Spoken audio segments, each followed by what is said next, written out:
नमस्कार, मी दीपाली किड्स पण आदित्य अधिराजमध्ये.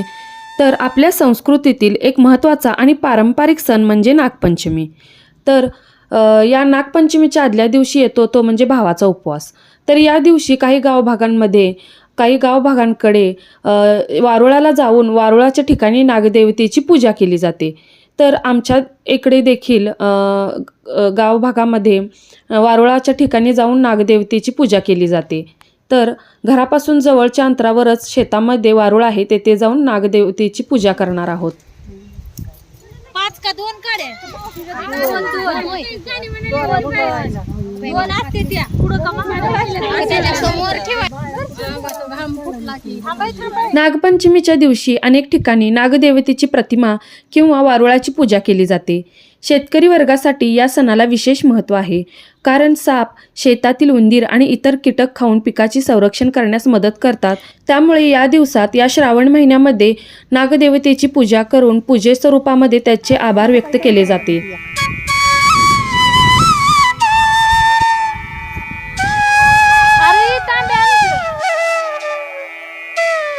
तर नागपंचमी हा हिंदू धर्मातील एक महत्त्वाचा सण आहे. हा सण श्रावण महिन्यातील शुक्ल पक्षाच्या पंचमीला साजरा केला जातो. नागपंचमीच्या दिवशी नागदेवतेची पूजा करून त्यांना दूध, फुले, हळद कुंकू आणि नैवेद्य अर्पण करण्याची परंपरा आहे.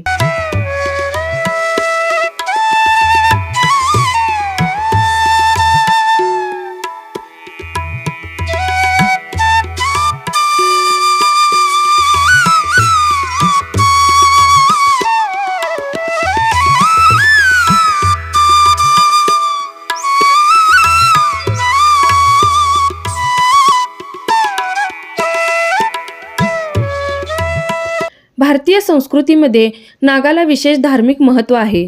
भगवान श्रीकृष्ण, भगवान शिव आणि भगवान विष्णू यांच्या कथांमध्ये नागांचा उल्लेख आढळतो. भगवान शिवच्या गळ्यात नाग विराजमान असल्यामुळे नागाला शिवाशी जोडले जाते.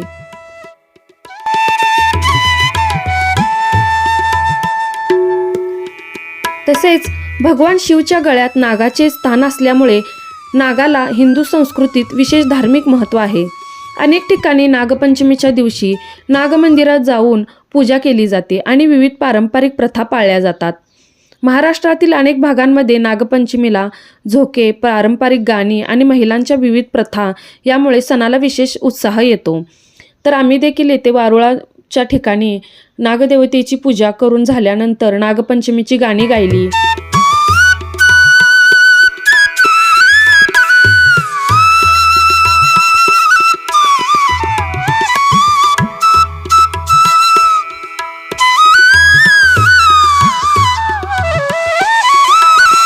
नागपंचमी आणि श्रावण महिना यांचा धार्मिक आणि सांस्कृतिक दृष्ट्या खूप जवळचा संबंध आहे. तर श्रावण महिना आणि नागपंचमी यांचा संबंध पाहिला असता श्रावण महिना हा पावसाळा ऋतुमानामध्ये येणारा महिना आहे. तर या पावसाळ्यात साप आणि इतर जीव त्यांच्या बिळांमधून बाहेर येण्याचे प्रमाण वाढते. त्यामुळे या काळात नागांना त्रास न देता त्यांच्याबद्दल आदर आणि निसर्गातील जीवांचे संरक्षण करण्याचा संदेश या सणातून दिला जातो. त्यामुळे नागपंचमी सण हा श्रावण महिन्यात येतो.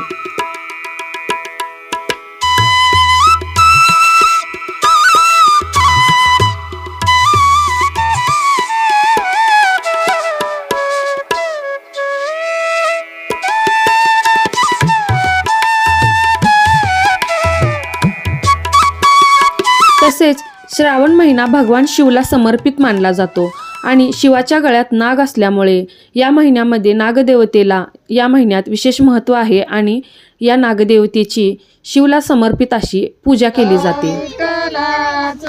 जेवण झालं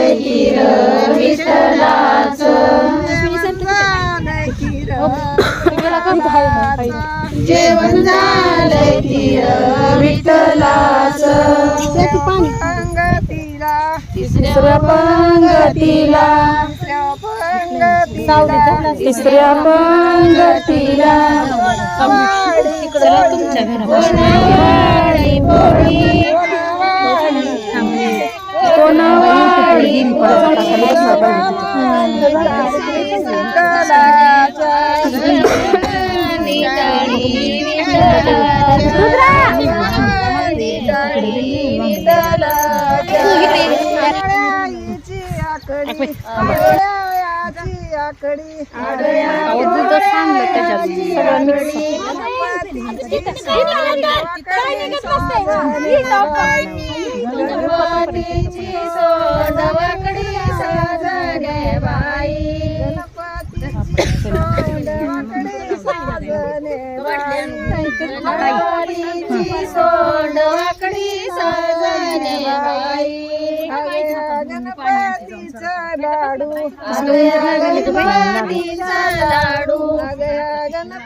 हिरवीगार पांढरी ग जाई जुई पान हिरवीगार पांढरी ग जाई जुई पान हिरवीगार पांढरी ग जाई जुई पान हिरवीगार गौराई माझी नेसली ग पिवळा पितांबर गौराई माझी नेसली ग पिवळा पितांबर पिवळा पितांबर नेसूनी आली नागोबाला पुंजायला नागोबाला पुंजायला नागोबाला पूजायला दूध तूप देऊ त्याला दूध तूप देऊ त्याला दूध तूप देऊ त्याला दूध तूप देऊ साजने बाई नव्याची पुनवधू गड साजने बाई नव्याची पुनवधू गड साजने बाई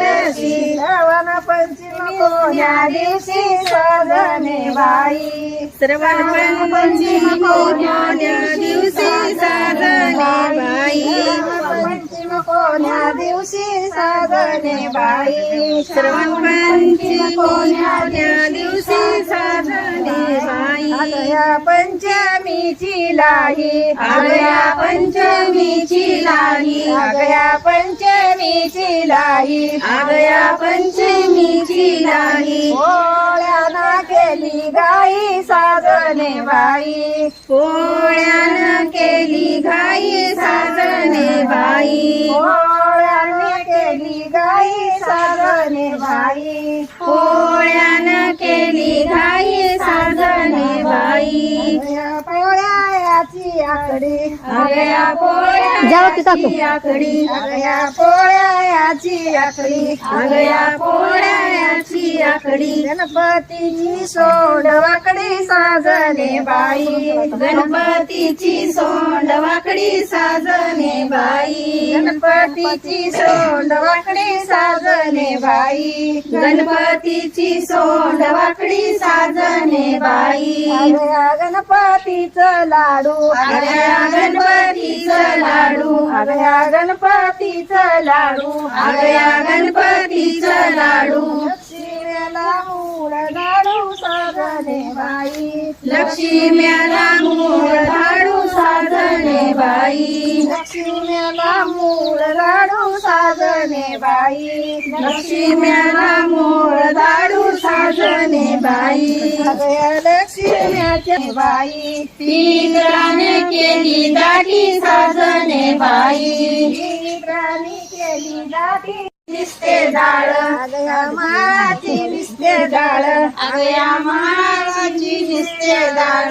दसरालाय काळून काळ साजने बाई दसरा दसऱ्याचं सोनं आगया दसऱ्याचं सोनं दिवाळीनं केलं येणं साजने बाई दिवाळीनं केलं येणं साजने बाई दिवाळीनं केलं येणं साजने बाई दिवाळीनं केलं येणं साजने बाई आगया दिवाळीचा दिवा आगया दिवाळीचा दिवा आगया दिवाळीचा दिवा आगया दिवाळीचा दिवा सटीबाईनं केला धावा साजने बाई सटीबाईनं केला धावा साजने बाई सटीबाईनं केला धावा साजने तर बाई नागपंचमी हा सण केवळ पूजा करण्याची परंपरा नसून निसर्गातील जीवांचा आदर आणि संरक्षण करण्याची आठवण करून देणारा सण आहे. निसर्गातील प्राणी आणि मानव यांच्यातील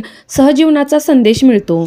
तर नागपंचमीच्या या ब्लॉगमधून नागपंचमीविषयी थोडक्यात सांगितलेली माहिती आणि नागपंचमीची गाणी तुम्हाला आवडली असल्यास लाईक करा, शेअर करा, सबस्क्राईब करा.